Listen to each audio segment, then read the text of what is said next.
بسم الله الآب الخالق الناطق العاقل بالكلمة والحي بالروح الإله الواحد آمين. سلام ونعمة إلى جميع أحبائنا ومستمعينا على صفحة نور من المشرق أو The Light from the East. نبدأ معكم يا أخوتي حلقة جديدة من مناظرات والرد على أسئلة المسلمين.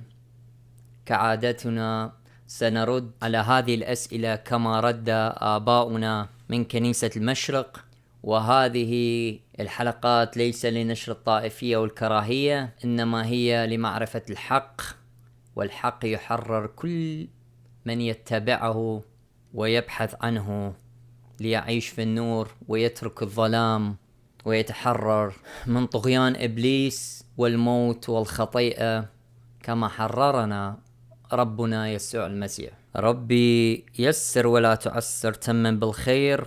سلام ورحمة ورأفات وتحيات تحل عليكم خاصة وعلى جميع أهل العالم عامة بجوده وكرمه آمين.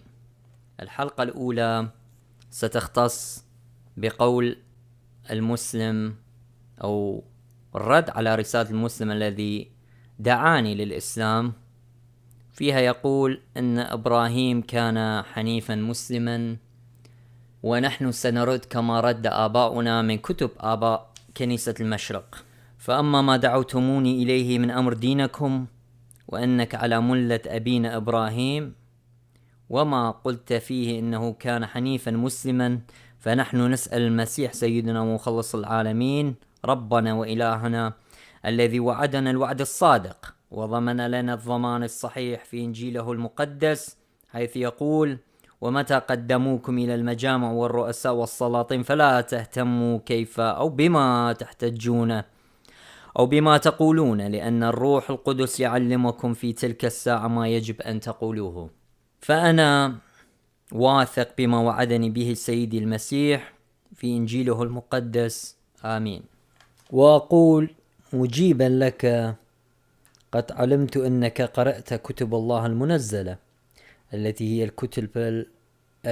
الكتب العتيقة والحديثة، هي العهد القديم والعهد الجديد، ومكتوب في التوراة التي أنزلها الله تعالى على موسى النبي ونجاه بجميع بما فيها خبره وأسراره في السفر الأول من أسفارها الخمسة، وهو المعروف بالسفر الخليقة أي التكوين، أن إبراهيم كان نازلا مع أباه بحاران بعدما خرج أبينا إبراهيم من أور الكلدانيين، وأن الله تجلى له بعد 90 سنة فآمن به إبراهيم وحسب له برا كما يعلمنا الكتاب المقدس.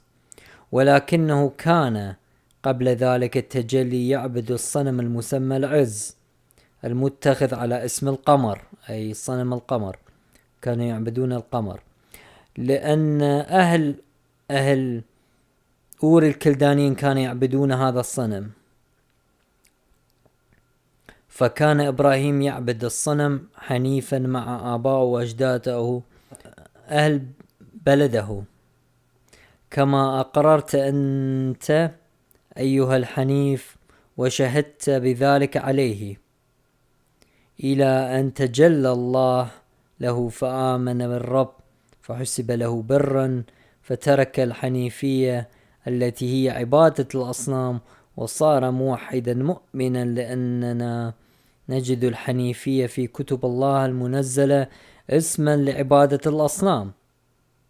فأورث إبراهيم ذلك التوحيد لإسحاق ابنه الذي هو ابن الموعد، كما وعد الله لإبراهيم أن يكون له نسل، وهو الذي قر به لله، ففداه الله بالكبش حينما جرب الله إبراهيم واصعده على جبل المرايا ليقدمه، لأنه هكذا أمره الله: خذ ابنك وحيدك الذي تحبه إسحاق واذهب إلى أرض المرايا، أي إلى جبل المرايا، واصعده هناك محرقة على أحد الجبال الذي أقول لك.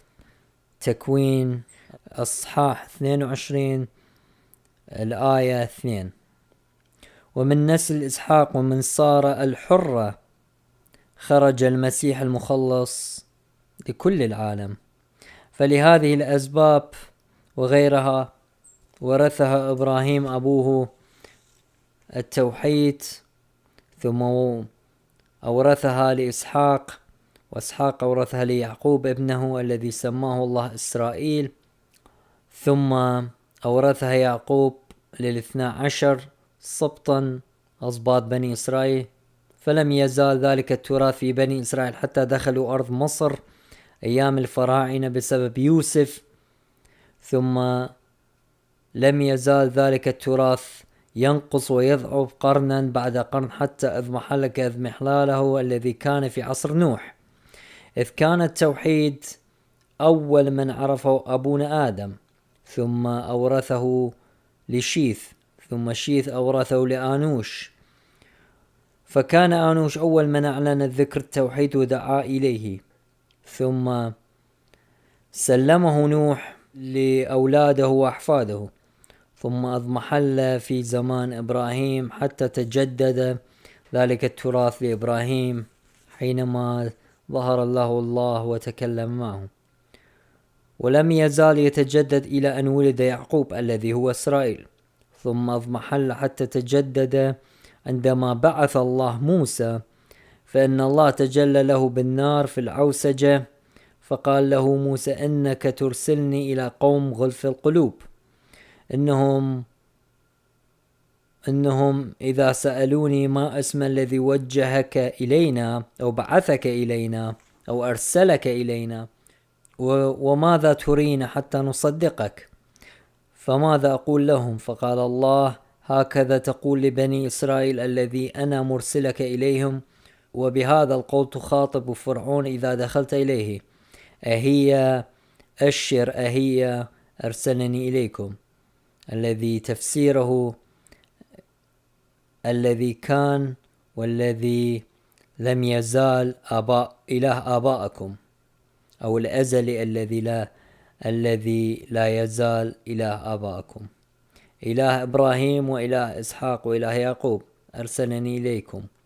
فجدد ذكر التوحيد عن سر الثالوث حيث قال إله إبراهيم وإله إسحاق وإله يعقوب، فكرر بذلك القول ذكر 3 أقانيم بعد ذكر التوحيد كما كان قديما، فهو واحد ذو 3 أقانيم لا محالة، لأنه أجمل في قوله إله آبائكم، أي إنه إله واحد.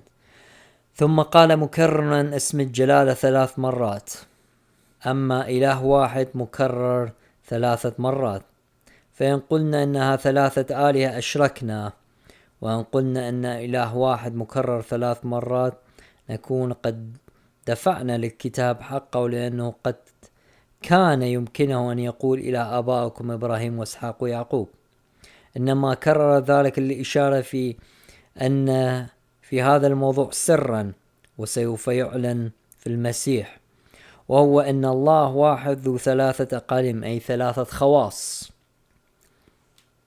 خواص ذاتية، فال3 أقانيم هم إله واحد، وإله واحد في 3 أقانيم. فأي دليل أوضح من هذا إلا لمن عاند الحق الذي أودعه في كتبه والتي أنزلها على أنبيائه، وهي في أيادي أصحاب التوراة إلى هذا الوقت لم يكونوا يفهمونها، حتى جاء صاحب السر الذي هو المسيح سيدنا وإلهنا ومخلصنا إلى أبد الآبدين. كان إبراهيم منذ أن ولد إلى أن أتى عليه 90 سنة حنيفيا عابدا صنم في أور الكلدانين، وإلى أن تجلى له الله وكلمه ثم آمن بالله إلى أن مات. فأنت تدعوني إلى دين إبراهيم وملته، فإلى أي ملة والدين تدعوني؟ وإلى أي حالة تدعوني؟ أي حيث كان حنيفا يعبد الصنم المعروف بالعز، أي إله القمر، مع آبائه وأهل بيته في أور الكلدانين وفي حاران، أم حيث خرج من الحنيفية ووحد الله وعبده وآمن به؟ فانتقل طائعا من أور الكلدانيين إلى حاران، من دار الكفر ومدينة الضلال أور الكلدانيين. فلا أظنك تدعوني إلى مثل هذه الحالة التي كان عليها إبراهيم في عبادة الأصنام التي هي الحنيفية.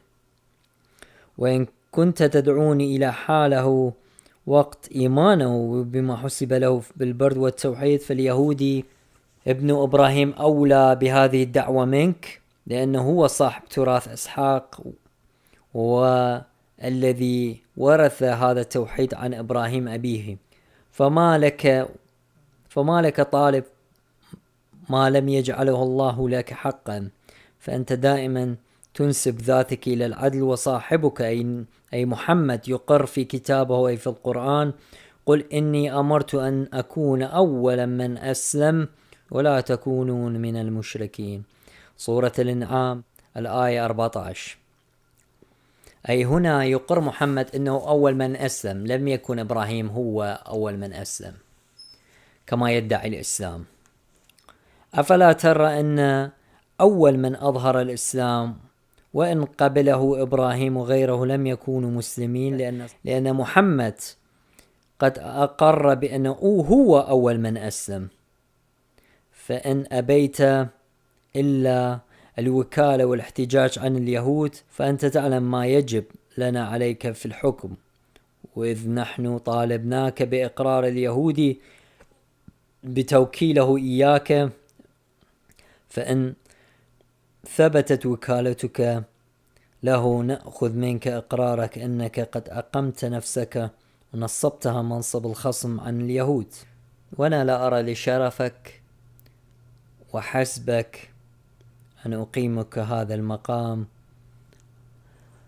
وللرب كل المجد.